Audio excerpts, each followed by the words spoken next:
When my cousin Cody and I were in our early 20s, we went on a handful of camping trips around Colorado.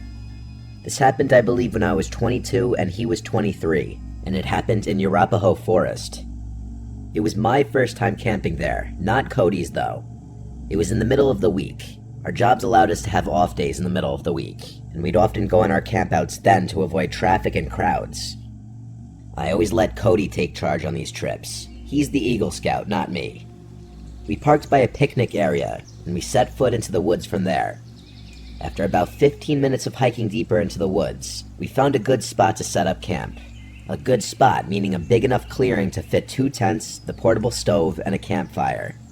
The first thing we did was unpack our stuff and set up our tents. Cody has always been a lot quicker than me in pitching a tent. He does it in only a few minutes. It always takes me over 20 minutes. Or rather, it always took me over 20 minutes, as I haven't been camping out in the wilderness since this. The next thing we did was create a ring of stones for a fire, and then gathered some sticks and wood. He did bring some fire starter and a lighter, so I guess we kind of cheated, but oh well. It was at the point in the day when the sun was going down. We had a fire going, and now Cody was grilling up some steak and burgers. One thing about Cody is he always went all out with the food on these trips, and he's a really good cook, so I always trusted him with feeding us. Of course, we had our bear spray in case the smell of the food would attract a black bear, which Cody always said was very unlikely. He always says the real thing you gotta worry about in the middle of the woods is other people. As we ate our steak and burgers, we cracked open some beers and had some classic rock playing on the speaker. If you've never been camping, you don't understand how good of a vibe moments like this are. In the wilderness with a friend or family member and some beers, reminiscing about good times and vibing to music.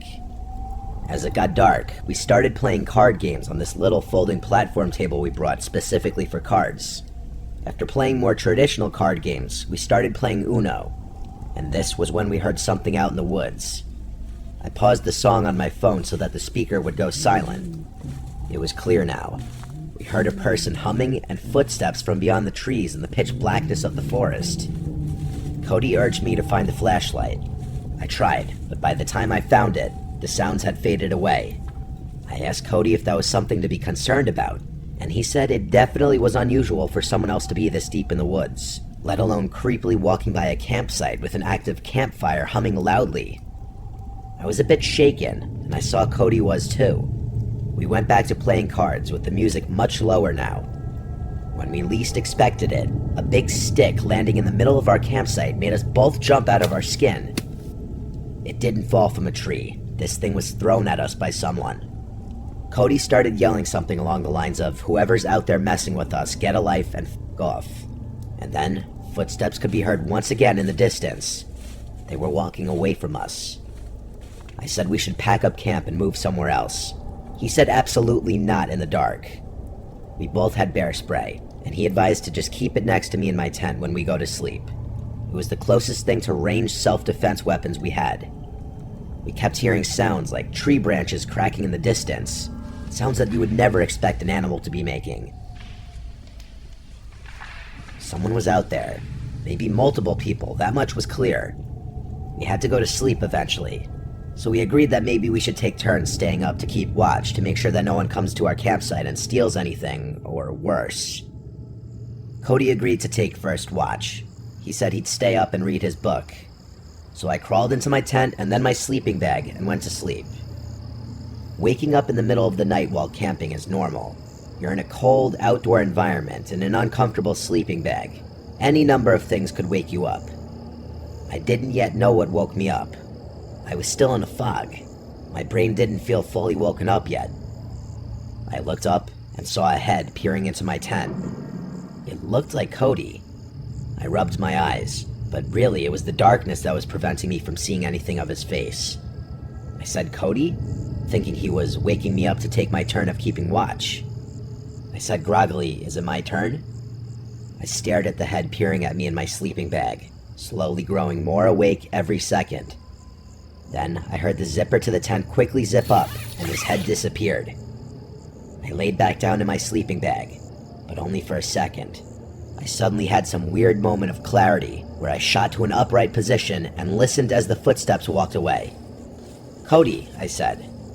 He didn't answer. I unzipped my tent to peek out to the campsite. The fire was dead. Cody wasn't out there. I went over to Cody's tent, which was zipped up. I unzipped it and looked inside to see Cody fast asleep in his sleeping bag. I got chills, goosebumps, whatever you want to call it. I almost shit myself at the realization.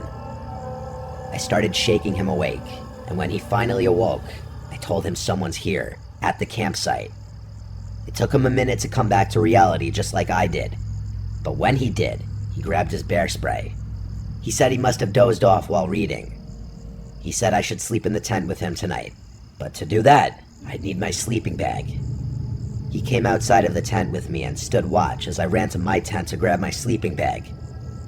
In my tent, grabbing my sleeping bag, I heard that goddamn humming again from outside. I grabbed it, and Cody whispered at me to hurry up. I said, "You hear that too?" He said yes. We both got back in his tent and zipped it up, with our cans of bear spray by our sides. I tell you, in those moments, I wanted nothing more than for a bear to come and save the day. The hours dragged on as I stayed up while Cody slept. After 3 long, horrible hours, I woke him up and we switched. When Cody woke me up, it was almost dawn.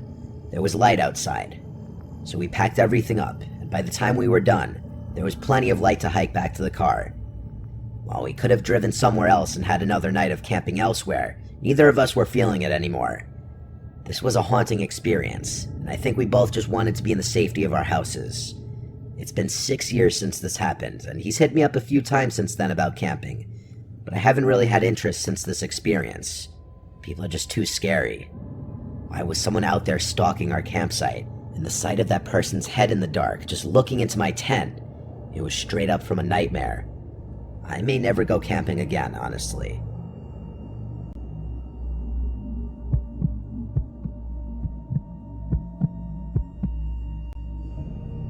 Whenever I was scared as a kid, my dad had always told me in life that you should not be scared of ghosts, fear the living, because they can actually hurt you. In my late teenage years, I came into some money after my father committed suicide and I received an inheritance from him. At the time of my dad's passing, he and my mom owned a cabin up in Oregon by Mount Bachelor. The cabin had been put up for sale since my mom could no longer afford the payments, and renting it out was not covering the payments either. The cabin was set to go on the market for sale in less than a month, and was in the process of finalizing all the paperwork with the realtor and lawyer. So for that month's time, the cabin was not going to be rented out any longer and was just going to be vacant. I saw this as a chance to get away for a while and clear my head in light of all the things going on. I quit work, packed up my snowboarding gear, grabbed my dog Midnight, and headed up in my dad's car to the cabin. My first 2 days at the cabin were normal, and nothing out of the ordinary happened. I spent my days playing with Midnight in the snow and snowboarding, and the evenings playing PlayStation or listening to music, drinking and smoking out on the balcony. I had already stocked up on food, cigarettes, and liquor, so I was pretty much a shut-in, aside from the occasional out to hit the slopes. With my dog as company and DVDs, PlayStations as entertainment, I was quite content, and started to feel relaxed after all the drama that had preceded my outing.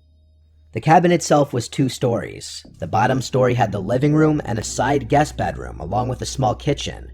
Upstairs had another 2 rooms, along with a walkout balcony attached to the master bedroom. Most of my time was spent either in the living room, kitchen, or master bedroom. I never ventured into the other rooms, and always kept the doors leading into them shut. The 3rd day came around, and I was going through my usual routine of playing with my dog, playing games, and watching DVDs. That day it was a pretty heavy snowfall, so instead of hitting the slopes, I stayed in. That's when things started getting a bit weird. In our area, there were only 2 other cabins adjacent to ours, maybe a block away from each other. All other cabins aside from these 2 were around a mile away from ours. Surrounding us was mostly forest and very tall pine trees. Both these cabins were empty, and from the past couple of days, I knew that no one was currently staying there. Around midday, while outside with my dog, I noticed what looked like footprints in the snow around the area surrounding our cabin. It was still snowing, so the footprints looked semi-fresh, like someone had just been there in the last 20 to 30 minutes before me. I thought that maybe someone was staying in the cabin near me that I may not have noticed. Maybe they were shut-ins like me. Alright, whatever. The footprints led away from my cabin, and they disappeared in the snow towards the denser part of the trees. I disregarded the footprints and went back inside. Nighttime came around, and I decided to head to bed. My dog Midnight was laying on the bed with me when I noticed his ears perk up to a listening position. This was followed by him quickly jumping off the bed and running downstairs to the living room. I lay in the bed and stayed silent. I was honestly freaked out, and I could hear him moving around downstairs back and forth. After around 5 minutes, he ran back upstairs to me and started to do his doggy dance for the sign that he had to pee or that he wanted to go outside. Shit, well fine, I can't say no to him, so we both went downstairs to the outside driveway for him to do his thing. Only he didn't want to pee. As soon as we were outside, he started to pull his leash, trying to drag me to where he wanted to go. He kept looking into the dense part of the trees where the prints had been earlier, but he also kept sniffing the side of the house and looking up towards the roof. After he figured out that I was not going to go where he wanted, he sat himself down and just stared into the darkness. A bit unusual for him, but alright, maybe there's some forest animals out there that he wants to chase down. But fuck this, I didn't want to chase anything, so I pulled him back inside and we both headed back upstairs. Around half an hour later, I was lying in my bed when I heard what sounded like hooves walking on my roof. It was only a series of around 6 steps, and I rationalized that it could be a pine cone falling from a tree onto the roof, or maybe a kind-hearted forest animal running around. But here's the thing. The steps seemed to be spaced apart like a man-length stride, so it was really freaking me out. Midnight also heard the noise and was quick to run to the balcony screen door, expecting for me to let him out. Alright, you know what? I'm a tough guy, and at the time, I considered myself to be fairly well built and strong enough to handle myself. So I grabbed my coat and shoes along with my cigarettes and flashlight and went out onto the balcony. As soon as I went outside, I lit up my cigarette and started canvassing the roof with my light. Nothing there, and the snow on top was undisturbed. Weird. Was it all in my head? What about Midnight hearing the noise? Maybe he was feeding off my paranoia. I started to calm down and relax again. My eyes started to adjust to the darkness, and I kept smoking and just staring at the stars and trees next to our cabin. That's when I saw it. In a tree that was a little taller than our cabin and around 20 feet from the balcony, I saw what looked like a man crouched in a squatting position in between 2 branches. It looked really tall, like 8 or 9 feet, and it was really fucking skinny.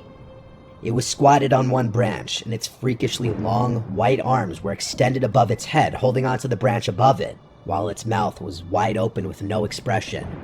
What the fuck is that? I wasn't sure if I was really seeing this thing, and stood just staring and sat there motionless. I noticed Midnight stand up and start pacing behind me and lightly barking at the same time. The thing still did not move. I put my cigarette out and was debating on shining the light in the thing's direction, but something in my head kept screaming not to. So I walked backwards to the inside of the room and pulled Midnight with me. Once inside, I locked the door and shined the light in the thing's direction, but there was nothing there. I shut the curtains to the screen door and retreated back to bed. But later on in the night, I heard some light tapping at the screen door, like someone was tapping on the glass with their fingers. It was consistent and did not stop for nearly an hour. Midnight seemed to stare at the door, but he wouldn't go near it anymore. The weirdest part was that I had a feeling like someone was inviting me to open that door, but at the same time, I kept hearing my dad's voice in my head, telling me to stay in bed and don't do it. I listened to my dad's voice and just stayed where I was. I passed out eventually and woke up in the morning. It didn't take me long to pack everything and get the hell out of there.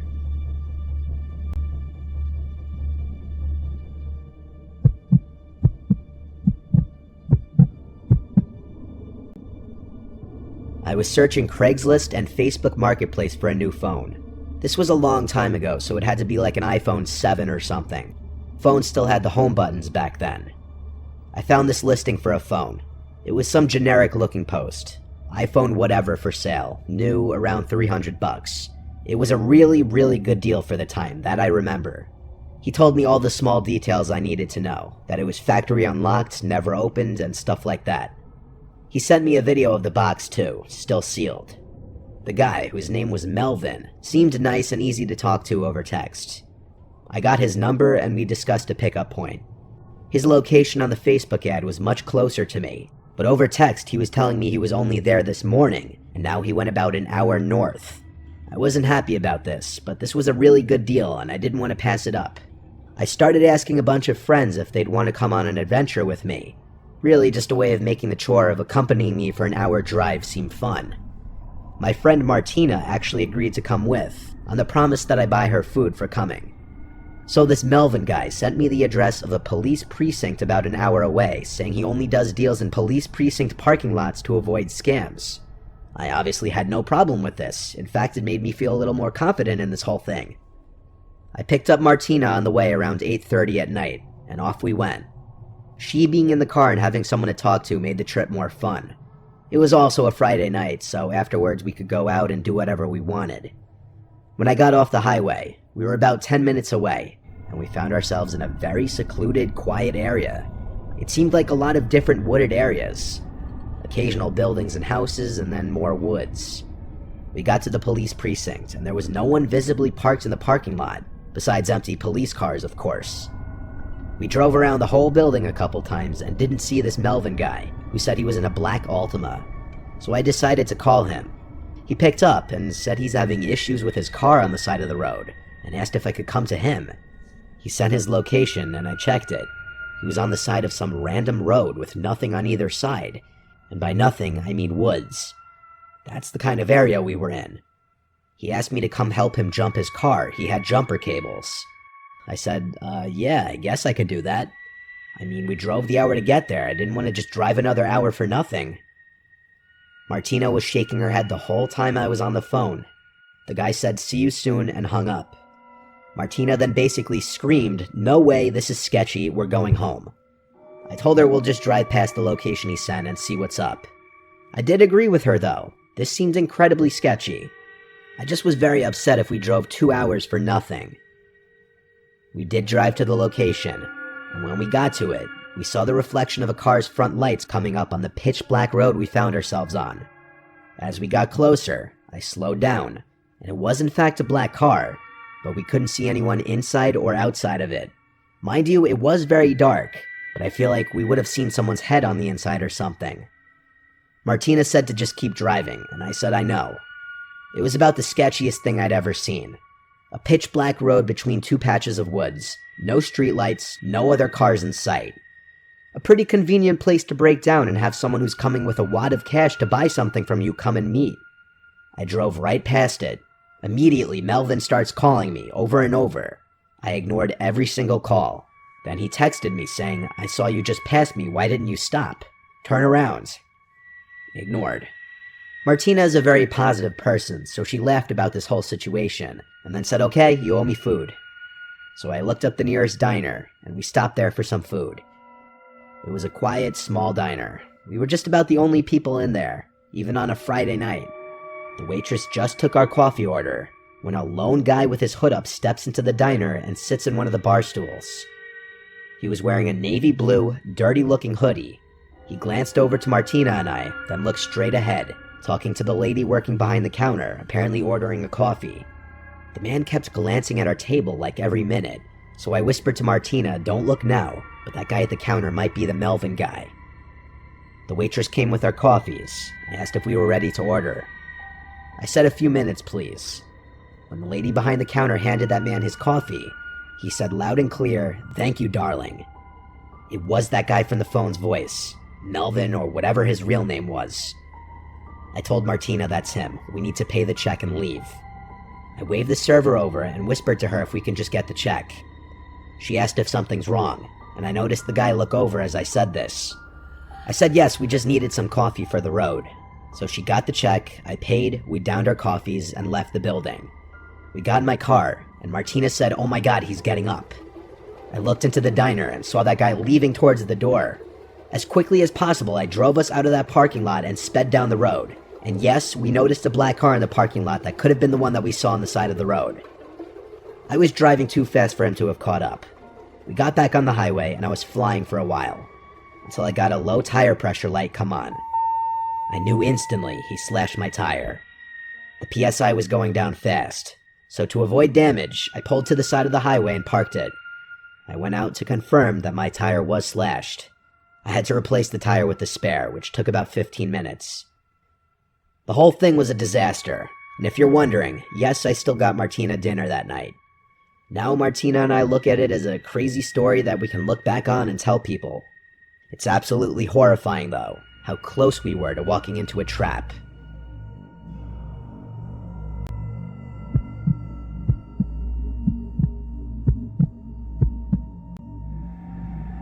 I was seeing this girl for a few weeks. We'd been on 2 dates. Her name was Phoebe. We matched on a dating app and eventually met a few days later. She was 4 years older than me. Our first date was drinks, and our second date we went out with my friends on a weekend.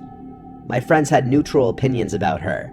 They thought she was, quote, nice and kinda quiet. They'd later reveal their actual thoughts on her, but I'll get to that later. Phoebe invited me to an upcoming high school reunion party. She told me she didn't want to go alone, and honestly, after she came to hang out with my friends and I felt like I owed her. This reunion party was falling on a random Saturday in the fall. It wasn't organized by her school, though. She told me that it was organized by this rich guy from her class, and it was being hosted at his house. I haven't had my high school reunion yet, but as far as I know, these things are usually held at bars or catering halls. We got to this guy's house, and it was admittedly a fancy-looking house. It had a gated driveway, but no fancy cars parked anywhere in sight. My thought was maybe the owner parked his car in the garage during the party. The second we stepped into the house, I felt like everyone was staring at us. More specifically, me. A few people came up to Phoebe and hugged her hello, then shifted their attention to me. I felt almost like I was being interrogated with some of the questions these people were asking me. Like my whole life story, what I do for a living, who I live with. Finally, Phoebe pulled us away, only to go talk to more people who I also felt like were asking really personal and weird questions. There was also something about all the people in here. They seemed to be older looking than 28, which was the age Phoebe told me she was. Some of these people looked well into their 30s. I made a comment on that to Phoebe, and she said, yeah, some of these people aren't aging too well. I asked if she remembers all these people, and she said yes. I then asked who the party host was. I was curious to meet the owner of this big house. She said she hadn't seen him yet. Throughout the entirety of me being there, I felt like everybody was shooting me daggers. They wouldn't look away either. I whispered that to Phoebe, and she said back it's probably because they're wondering who I am. At the time, that was the only logical explanation I could think of, too. It's hard to explain the growing awkwardness at this party, but I can assure you, this was not what a normal high school reunion would be like. There was no music, and everyone was dressed weirdly, not like normal 28-year-olds. But that's the other thing. None of these people looked like they were in their 20s. I was getting uncomfortable with some of the stares I was getting in the room we were in, so I told Phoebe I'm gonna run to the bathroom. Realistically, I just wanted to get out of that room and explore the house a little bit.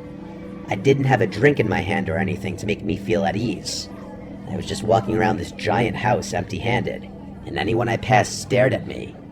To say I felt out of place would be the understatement of the century. I found the bathroom. I stepped inside even though I didn't have to go. I locked myself inside just to sit and regather myself, take a break from the awkwardness outside. I texted all my friends about how weird this reunion was, and wondering how I could convince Phoebe to leave early. We'd already been there about 30 to 45 minutes, and this unnamed mystery party host was nowhere to be seen. Phoebe texted me, "Where are you?" I replied, "In the bathroom, give me a minute." Then I followed that up with, "This party's really weird, I'm down to leave soon." She said, "Why?" I said, "Everyone's being weird." Then someone knocked on the bathroom door, so I couldn't sit in there anymore. I washed my hands quick and left the bathroom, and the guy waiting outside, who looked like one of the younger ones here, said in a very low voice to me, "You should leave. That girl isn't who she says she is." I froze for a second, then said, "Phoebe?" He said, "Whatever she told you her name is." He then asked what she told me this party was. I said that she told me it was a high school reunion. The guy then smirked and said, "Do these people look like they're going to a high school reunion?" He left it off with, and I quote, "Trust me, leave sooner than later." And then he walked into the bathroom and shut the door. I almost knocked on the door to get him to come out and further explain, but I thought for a second. I was already suspicious and uncomfortable in this house. That guy just confirmed something weird is going on here. I walked straight to the front door without drawing attention to myself. I still felt people staring at me as I walked to the door. I walked straight from my car in the street and drove home. Phoebe texted me asking where I went. I didn't answer. When I got home, I looked up her number on White Pages. That number was not associated with the name Phoebe. The name that came up was Claire Foster. The address that I picked her up at both times is also different than the address that came up on White Pages, which made me realize I never saw her leave the house. She was already waiting on the sidewalk both times. I replied to her text, "I had to leave, I'm sorry," and blocked her number. My friends all made jokes, and they told me she thought she was weird and off from the start, but they didn't want to tell me that and make me feel bad. My one friend joked that it sounded like I was in the movie Get Out. My friends and family all have had little theories as to what was going on.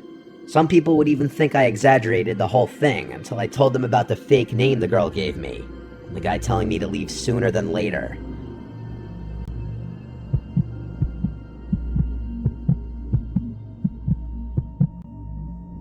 This happened when I was a young child, maybe like 8 years old. My parents had me late. My 2 older siblings are both at least 10 years older than me. I was woken up in the middle of the night to a commotion from downstairs one night. It was my parents. I cracked my door open and heard my parents freaking out about something. I wasn't sure what it was. I went to the stairway and stood at the top, calling down, "Mom? Dad?" My mom came to the bottom of the stairs and said to me, "Go back to bed." I listened without asking any questions. I could tell they were stressed about something, though. I was trying to go back to sleep when I heard the front door downstairs slam shut, and then it was dead silent. I presumed they left the house, but I wasn't sure why. Either way, I listened to my mom and went back to sleep. I woke up again to sounds downstairs once more. It was the sound of the front door closing, and then footsteps, but no talking.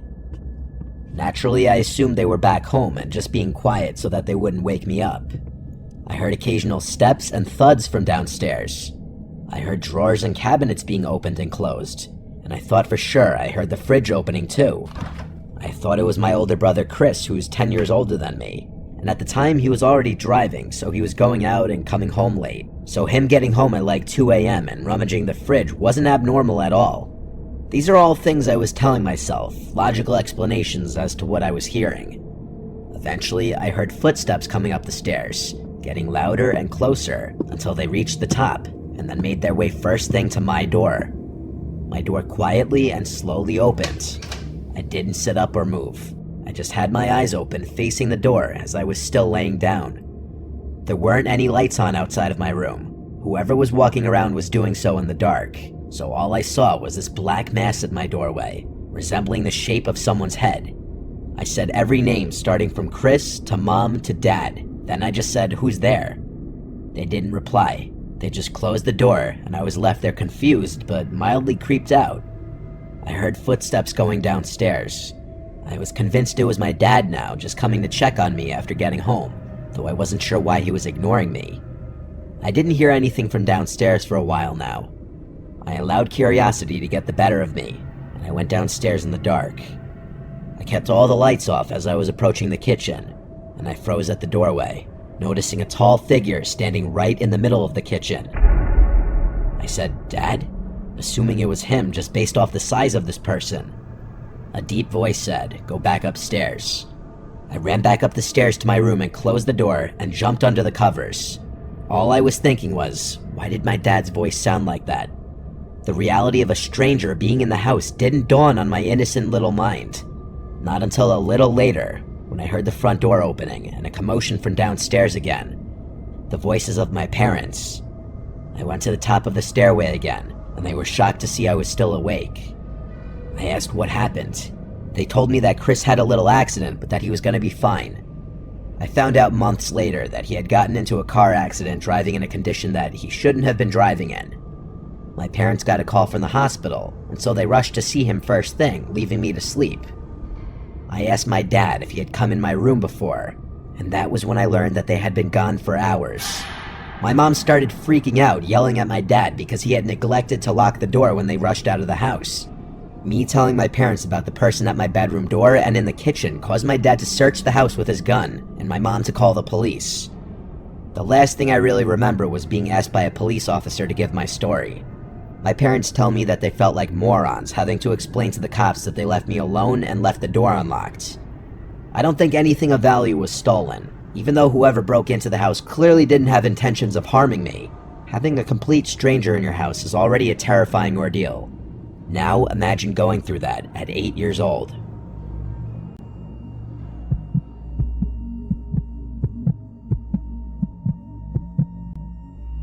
I once worked as a direct care aide for a 65-year-old woman with a developmental disability. Her daughter, who was in her 40s, worked overnights, and she needed a caretaker with medical experience to watch her overnight. When I say once worked for them, I mean I literally worked once, just this night, and you're about to hear why I never went back. The 65-year-old woman's name was Martha. Her daughter's name, who contacted me, was named Colleen. It's possible Colleen didn't have any other family to watch her and didn't want to or couldn't afford to put Martha in a nursing home. Or it was possible that she felt more comfortable hiring somebody with some form of experience to watch over her.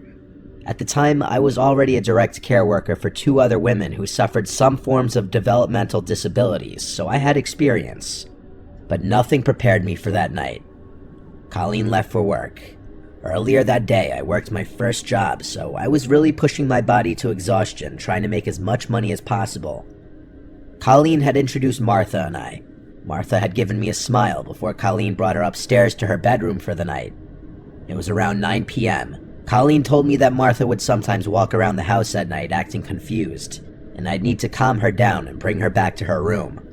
She specifically addressed this not to be a form of sleepwalking when I asked. She said it's one of the symptoms of her mother's dementia. I told her to rest assured that I'd know how to handle it. I spent my time initially in the living room, catching up on my show. These jobs aren't super glamorous, and for the most part, it is a lot of sitting around. I heard footsteps from upstairs. I went to the stairway and looked up the stairs, then called Martha's name, asking if she needed anything. She didn't answer. I heard her footsteps go back to her room, and then the door closed. Maybe she went to the bathroom. I went back to the living room and watched some more TV. It was maybe an hour later that I got up to grab my sandwich that I brought from the fridge. As I left the kitchen with a plate and my sandwich to go back to the couch, I nearly had a heart attack and dropped the plate when I saw Martha standing at the doorway. Glass shattered everywhere. I apologized to her and asked if she was okay. She started yelling at me, "Who are you?" I reminded her who I am. I'm her direct care worker here to make sure she's okay. Everything she said at this point was in a loud scream. "Why are you here? I don't know you," things of that nature. I reminded her that we had just met, and that her mother Colleen hired me to watch her and the house. This seemed to work for long enough for me to get her to come back upstairs with me and to her room. I brought her up a glass of water and some melatonin and clonazepam. I made sure she took both before going back downstairs. After a few hours, I was absolutely exhausted. I had to get a couple hours of shut-eye. There was a spare bedroom upstairs with a twin-size bed where Colleen said I could rest if needed. I felt like at this point Martha was asleep for the night from the melatonin. I fell asleep within minutes, but I was asleep for only maybe an hour. I woke up to a sound from downstairs. It was this repeated slamming. Every 1 to 2 seconds, something from downstairs was being slammed. I jumped out of the bed. I had left the bedroom door open so that I'd hear anything if Martha got up. Case in point right here. When I got to the stairs, I realized the slamming was coming from the kitchen. I walked down the stairs in as quick of a speed as I could while still remaining quiet. Getting to the bottom, I peered around the opening to the kitchen, and what I saw was like a scene from a scary movie I'd seen before. I saw Martha in the darkness, standing in front of the oven, repeatedly opening it and slamming it shut. It was horrifying. When I say I saw Martha, I really only saw her silhouette. It was that dark in the kitchen. I said "Martha" really loudly, and she stopped, turned to her left at me, shut the oven door one final time, and started walking towards me, towards the stairs. I said in a now softer, kind of scared-sounding voice, "Are you okay?" She got close enough to me where I could now see her facial features, and she looked at me with this blank expression, then walked right past me and started walking up the stairs. I followed her upstairs, but as soon as she got to her room, she slammed her door shut. I knocked on the door saying, "Martha, are you alright?" She didn't respond. I quietly opened the door just to peek inside, and I saw Martha at the side of her bed, just standing facing the wall. I've seen a lot, but this was some pretty unsettling behavior that I feel like is the exact kind of stuff you'd see in some scary movies, like I mentioned before. I walked over to her and gently eased her into the bed. When she was laying down, I covered her, and for what I was hoping would be the final time, I said goodnight, Martha, and shut her door. I went across the upstairs to the spare room and went back to bed. I purposely tried not to fall asleep for at least half an hour just in case she'd wake up again, but I don't even know if I made it that long. All I know is I fell asleep pretty freaking quickly. I woke up once again, however much later. The room was still pitch black, and the 1-hour alarm I set had not yet gone off. I looked around the room, wondering what woke me up. I didn't see what it was until I heard a sound from inside the closet. I then noticed the cracked open closet door, and the black shadow of a head peeking out of the closet. Again, I almost had a heart attack. I said, "Martha." She didn't answer. I kept saying Martha a bunch of times until she pushed the door open, and I saw her approaching the bed slowly. She started saying what she was saying hours ago again. "Who are you? I don't know you." As she got closer, I tried calming her down, reminding her who I am. I reached for the lamp next to the bed and fumbled with it until it turned on. Martha was holding a huge kitchen knife in her hand. At this moment, everything changed. Martha was now a threat to my life, and I had to worry about myself, not her. I screamed at this point. Martha, put the knife down. I guess my scream stressed her out because she got closer and started screaming back at me, still repeating, "I don't know you." I wasn't going to attempt to calm down a knife-wielding dementia patient. That was not in any job description. I mapped out a way to run around her in the bedroom, and I went for it. I jumped off the bed on the side further from her, and she screamed again, "Who are you?" She swung the knife at the air as I ran past her. It was a slow and weak swipe from what I saw, but nonetheless showed that she had intentions of actually using it. I got downstairs and grabbed my shoes and went outside. Instead of calling 911, I called Colleen as she requested I do if there's an issue. I was courteous in doing this because getting law enforcement involved is never doing anyone any favors. Colleen was yelling into the phone at me not to leave her, and honestly I yelled back that she attempted to kill me and that I didn't call the police. She had to leave work, of course. I stayed outside of the house, making sure Martha didn't go anywhere until Colleen returned. When Colleen went inside, Martha was back in her bed asleep. Colleen went as far as accusing me of exaggerating the whole thing until she found the knife next to Martha's bed. To not give her any more fuel to blame me for any of this, I left out the fact that I ever went to sleep. But that doesn't mean that I felt in any way I did anything wrong. Colleen even offered me that room to sleep. I never worked in that house again. Martha was a scarier patient than I'd ever dealt with in any of my jobs in my 9 years of being a direct care aide.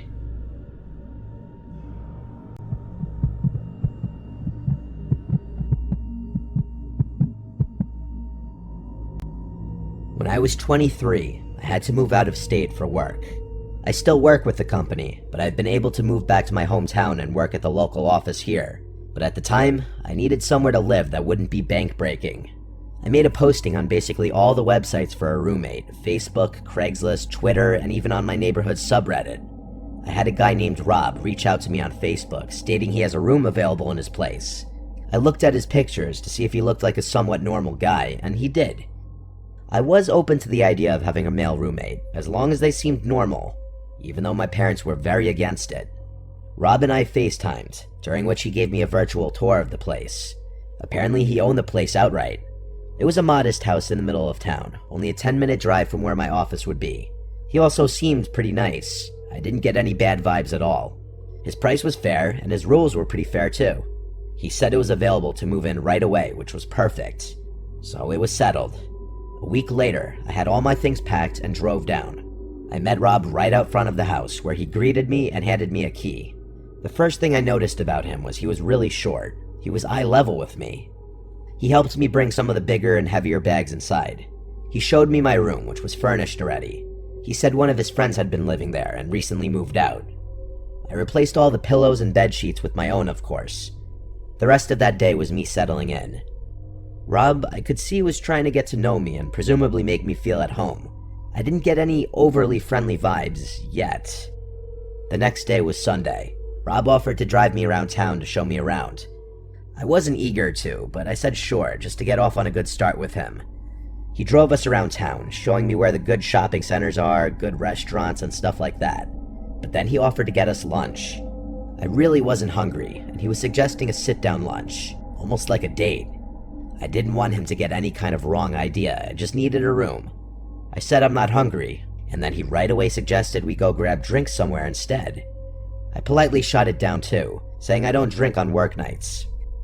He was being a bit pushy, saying, come on, just a couple drinks. I still maintained my politeness and said another time.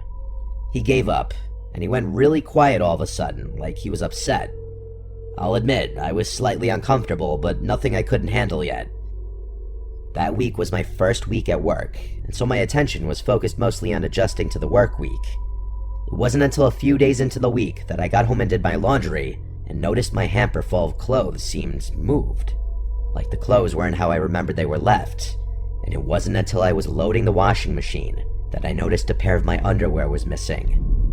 I checked my room top to bottom like 5 times. It was gone. I had a disturbing thought. What if Rob... No, I refused to believe that just yet, and there was no chance in hell I would confront him and ask him that. Still, I was now starting to wish there was a lock on the bedroom door. That weekend, I bought a lockable doorknob from Ace Hardware, and while Rob wasn't home, I swapped out the current doorknob with the new one. Now I could leave the place in peace. I figured I'd tell Rob the next time I saw him. He didn't come home that night, though. He must have been working. His schedule seemed pretty random. That night, I woke to banging on my bedroom door. It was Rob. He was saying my name, and he didn't sound happy. I checked the time, and it was like 1:30 in the morning. I decided I would pretend I'm asleep. I was honestly kind of scared to open the door. I had a feeling it had to do with the doorknob, and I was right. The next morning, I woke up to a bunch of texts from Rob, saying, "We need to talk. Be home after work." I simply responded, "Is this about the doorknob?" And he responded back, "Yes." I apologized to him and said I was planning on telling him. He replied back, "It comes off today." I was getting incredibly nasty and weird vibes from his tone. My next response I thought out a little longer, and basically said how I hope he can sympathize and understand that I'm a girl, and I just feel safer being able to have privacy in my room. He responded a little nicer this time, but he still basically said no to my request and that the old doorknob needs to go back on. I was confused, I was upset, but I had to respect his rules. I did also install it without telling him, so I felt like he had a right to be kind of mad. But how did he know I changed it? It's not like I had the old doorknob sitting out in the open. The idea that he tried coming into my room that night kind of scared me. I changed the doorknob back the next day and returned to Ace. This is where things went really downhill, though. There was a knock at the door one day when Rob wasn't home. It was a girl around my age. She asked me if I was living here with Rob, and I said yes. She warned me to get out of there immediately, that Rob has multiple restraining orders against him from different girls, and he's known to be a very dangerous, creepy stalker. I was at a loss for words. I asked her how she knew I was here. She said she knew that he was trying to rent his room, and that it's not surprising he opted to have a girl move in. She said she saw me moving in and wanted to wait till he wasn't home to come warn me. I thanked her so much. I truly was terrified now. I had already paid Rob for the entire month. I didn't know what to do. She said she would help me in any way she could. I took her number and she left. I started packing my things and looking for other places I could move to. I found something across town, a studio apartment sublet for a little more money.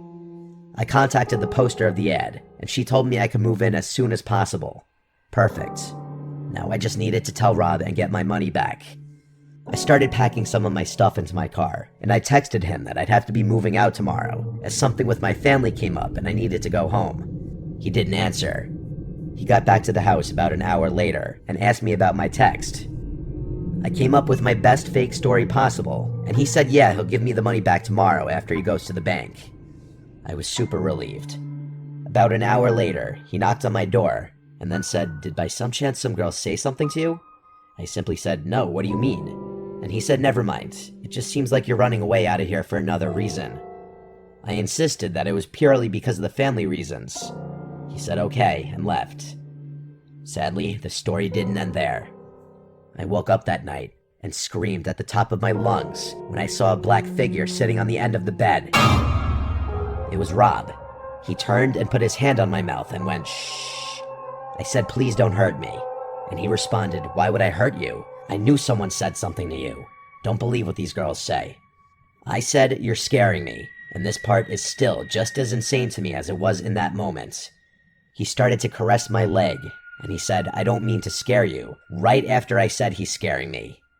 I got out of the bed and ran for the door, and he screamed at me to stop. I ran outside with my phone in hand and called the police.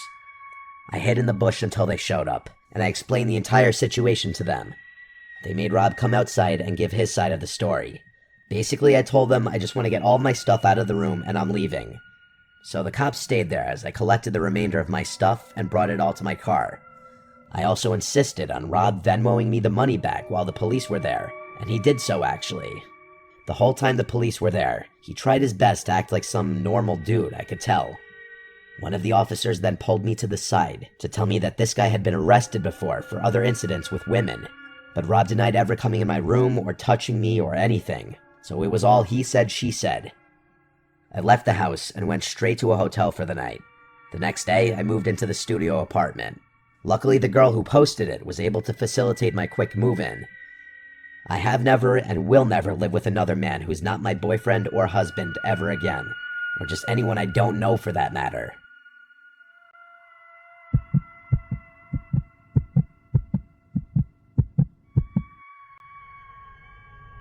I was home alone one night for a reason I don't remember. All I remember is my entire family was gone. I was 15 or 16 years old. I was a big gamer at the time. I was obsessed with StarCraft, and admittedly, I'd sometimes spend a weekend night or two playing StarCraft or some other PC game. This was right before COVID lockdown started. I was playing StarCraft on my computer in my bedroom on the first floor. That's when the doorbell rang, twice. I hurried to the door, not wanting to be away from the game for too long in fear of losing.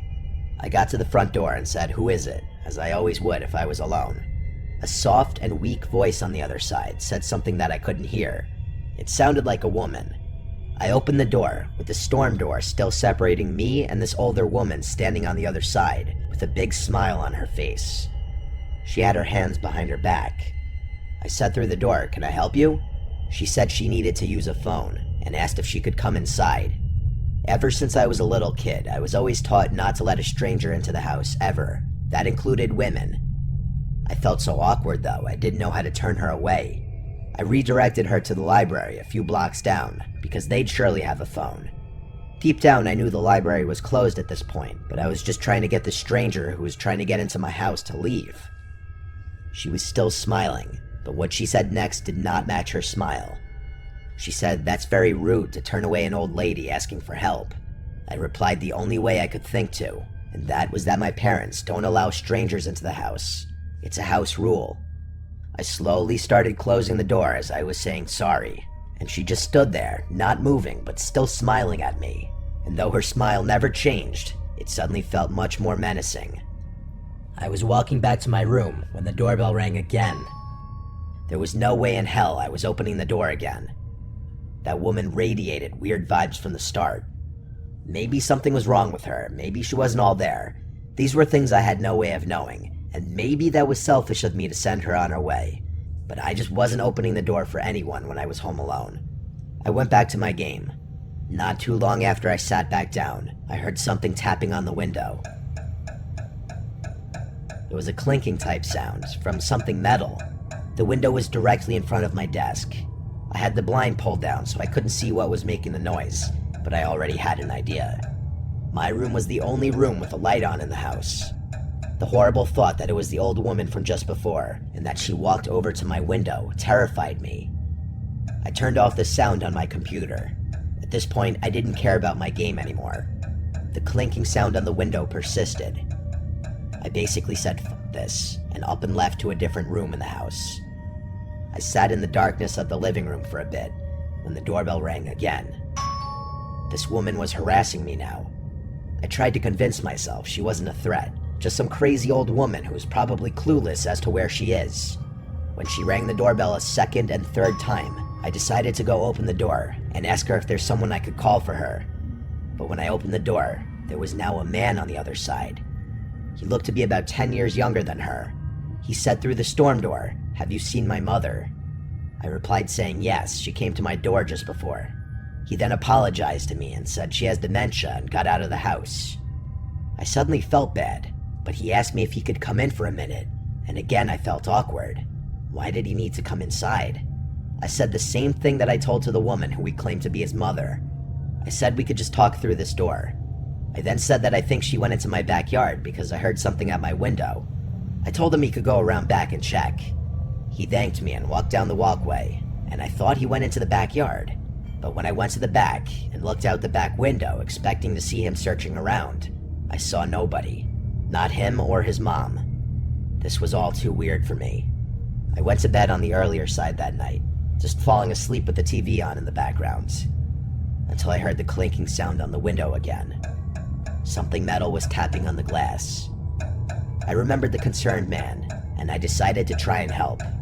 I went to the window, lifted the blind up with my hand, and I saw that woman outside my window, with that same creepy smile.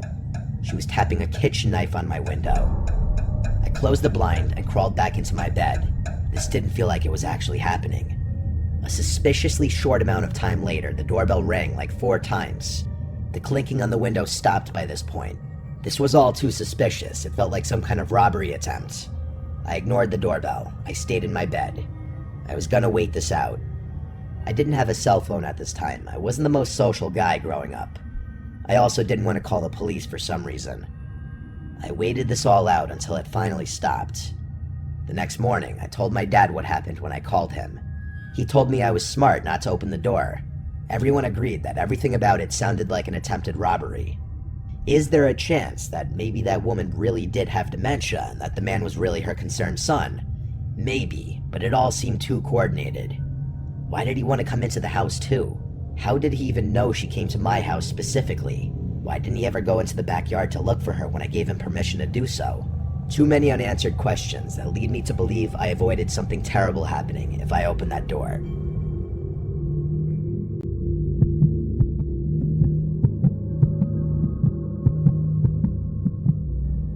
This was something that happened so long ago that a lot of details are a little blurry. It's not like it happened yesterday. I'll try my best to fill in smaller details that I don't fully remember with how I best remember things played out. It was the last day of school. I was in the 4th grade. 4th grade was the last year in our elementary school where kids had to be picked up by their parents. 5th graders were allowed to walk home on their own. My mom would always be the one to pick me up. On the last day of school, my friend Dennis and I had a playdate planned to celebrate the last day of school. Dennis wasn't in my class this year, but we had been friends since kindergarten. He was in a different dismissal hallway from me. After school was over, we single file lined up and walked to the exit door at the end of the hall, where we waited outside by our teacher, Miss Blue. I waited for Dennis's dad to appear from the crowd of parents shuffling in and out of the parking lot next to the doors. Then I heard my name. Tommy, Tommy. I look over and see a man waving at me as he approached. He introduced himself as Dennis's uncle and said he was picking me up. I went over to Miss Blue and said I'm being picked up. She asked, "Where is he, sweetie?" And I pointed to Dennis's uncle who waved at Miss Blue. Miss Blue dismissed me and I went with the man. He led us through the crowd and was a very quick and jittery talker, like he spoke fast and had a bit of a stutter. He was walking incredibly fast. It was almost hard to keep up with him with my backpack on. He explained to me that his brother, or Dennis's dad, was working later than expected, so he was driving me back. We got to his car, which was a dark red hatchback type car from what I remember, and it took me this long to acknowledge the giant elephant in the room. Where was Dennis? Why weren't we picking him up too? The man turned to look at me in the back seat and said that Dennis was already at his house. I was shy around people I didn't know, especially adults, and I wasn't one to openly speak my mind if I was confused. But I was very confused. This was making less and less sense. The whole drive, the man kept yapping, telling stories of his days in elementary, asking me questions like what sports I played, what we're learning in class. If I had to guess, we were in the car for like 10 minutes, which honestly for our town where houses were right on top of each other, that was a while. My house was a 5-minute walk away from the school. We were definitely in an area I wasn't familiar with when he parked the car in front of his house. His house looked pretty normal to me from what I remember. He led us inside and shut the door and locked it behind us. It was really, really dark inside the place, and I realized why. All the curtains were shut. It almost felt like it was nighttime in there, especially because the only source of light was a dim lamp in the corner of the room. He then looked at me and smiled. I said, "Where's Dennis?" And he started acting really jittery and nervous seeming. He said something like, "Oh, I think he's downstairs playing video games. Give me a second. Wait here." He then disappeared into a nearby room, and I heard a door open and then footsteps descending into a basement. I know my heart was already racing. I knew I was in danger. I went to the door to quietly try to open it, but I couldn't. It had some kind of lock that must have needed a key for. I really started to panic now, yet I still probably held out a little bit of hope that Dennis would be coming up those stairs, but I knew the chances of that were slim. I regretted entering that house. I did the only thing I could think to do. I went to the kitchen and found a phone hung on the wall. I picked it off the receiver and dialed 911. The first thing I said when they answered was in a whisper, "Please come to this house. I've been kidnapped." They heard me, they acknowledged me, but I didn't say another word. I hid the phone under a towel in the corner of the room with 911 still on the line. I hurried back to where the man left me as I already heard his footsteps coming back upstairs. Then he called my name, saying, "Come down, Dennis is down here." Then there was a pause. He repeated my name, and when I didn't answer, he came up the stairs fully to look at me. He asked me if I was okay. I felt so sick, and I was so scared. I hated myself for walking into this situation and not being wiser. I asked in a very scared voice if I could leave, and I remember the change in his face. His fake, friendly smile disappeared as he realized that I was no longer falling for this. He walked closer to me in a gentle manner until he was close enough to grab my wrist aggressively, and he started pulling me towards the basement. I screamed and cried, and he screamed at me, "I'll let you go if you stop and behave." So I listened. I went down the stairs, and halfway down, the door slammed shut behind me, and I heard it lock. I walked fully down the stairs to this empty, unfinished basement with a concrete floor and one singular support beam in the middle of the room. There was a depressing yellow glow in the room from one exposed light bulb hanging on the ceiling. If there was a place you'd imagine kidnapped children to go, this would be it. I heard his heavy footsteps upstairs. You could hear everything in this house. I don't know what he was doing, but I heard him walking around for a while. Then he came to the basement door, opened it, and he called down asking if I'm hungry. I replied no. I didn't want him going into the kitchen seeing the missing phone. He shut the door and locked it again. I sat down there, waiting, with my heart in my throat, and then I heard it. The doorbell ringing 3 times from upstairs, followed by banging sounds, which were definitely the sounds of police banging on the door. I would refrain from screaming until I heard the front door open, but I never heard the man's footsteps approach the door. The doorbell kept ringing, and I kept hearing the bangs. This went on for some time, until I heard a really loud bang sound, and then multiple heavy footsteps and multiple screaming voices. I started screaming for help as loud as I could at the top of the stairs, banging on the door. The door was unlocked, and a police officer on the other side grabbed hold of me and hurried me outside. There were at least 3 cop cars outside. I had to tell everything to 2 of the cops outside as we waited for my parents to show up. The man from inside was brought outside and into a cop car in handcuffs, and that was the last time I ever saw him. When my parents arrived on the scene, my mom was bawling her eyes out. There had already been a whole scene at the school as cops were called and Dennis's dad realized what happened. This man was a work associate of Dennis's father. When he somehow learned that Dennis's dad would be picking up Dennis and I from school on the last day, he seized the opportunity to do what he did. A complete sick fuck. I don't know how he found out what I looked like. As I got older, I never really asked for more details because I try not to think about it. My mom went to counseling with me for months after this incident. Let's just say my parents didn't have kind words for Miss Blue, not verifying if I actually knew the person picking me up. If I didn't think to call the police before he basically threw me in that basement, I know for a fact I'd be dead right now. This was like 17 years ago. That man might be out of prison for all I know.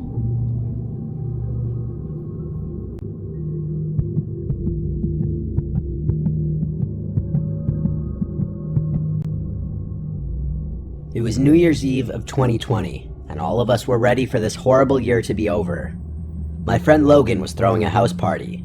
I arrived early to help set things up. I secured a spot to sleep in his parents' room, meaning I could drive to the party and drink without having to worry about driving home. His parents obviously weren't home for the night. Most of our close friends in our friend group came, plus a bunch of Logan's friends who I didn't know. The party was fun. At midnight, everyone screamed Happy New Year and cheers their drinks. After that, people slowly started circulating out and the party started to quiet down, as people went to either other parties, bars, or home. The later the night got, the more it became just the closer friends staying behind until it just turned into a chill drinking session in the living room. This went on late into the night. It was likely 3 a.m. when the last of everyone who wasn't sleeping at Logan's house was gone. As it quieted down, we started hearing this occasional sound. At first we didn't know what it was, but it soon started to sound like a creaking sound. It was dismissed as a sound from the fridge or something at first, which I know sounds stupid, but house appliances often make weird noises. It was just Logan, me, and Cody. Cody was falling asleep on the couch already. It was reaching that time where we were just gonna go to sleep. However, eventually we got so bothered by the noise that we had to search. We went to the kitchen, and it wasn't coming from in there. We realized when we were close to the basement door that it was coming from downstairs. Logan opened the door, and we heard this creaking sound.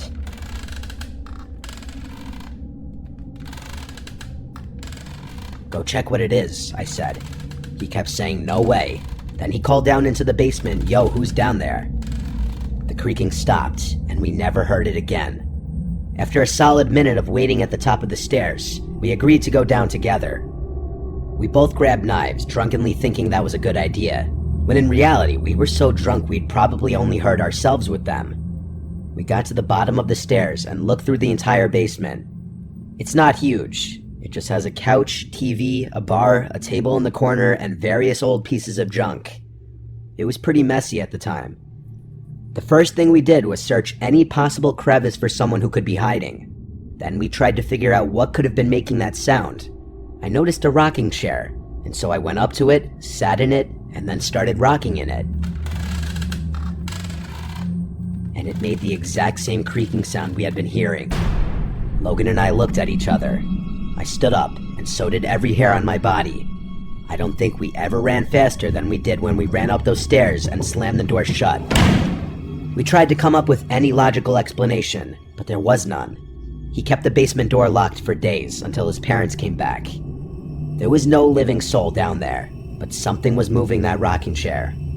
That rocking chair used to belong to his grandma who passed away forever ago, and it's just something his mom held onto for sentimental reasons. I can't say I've ever experienced anything resembling the paranormal before this, nor since then. It still sends chills down my spine.